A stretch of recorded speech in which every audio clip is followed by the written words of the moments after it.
శ్రీ మాత్రే నమః.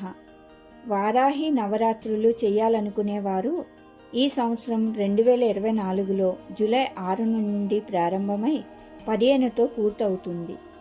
నవరాత్రులు పూజ కష్టం అనుకునేవారు పంచోపచార పూజ చేసుకొనవచ్చు.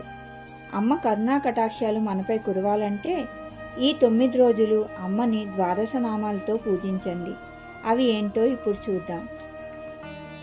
ఓం పంచమ్యై నమః, ఓం దండనాదాయై నమః, ఓం సంకేతాయై నమః, ఓం సమయేశ్వర్యై నమః, ఓం సమయ సంకేతాయై నమః, ఓం వారాహ్యై నమః, ఓం పౌత్రిణ్యై నమః, ఓం శివాయై నమః, ఓం వార్తాల్యై నమః, ఓం మహాసేనాయై నమః, ఓం ఆజ్ఞచక్రేశ్వర్యై నమః.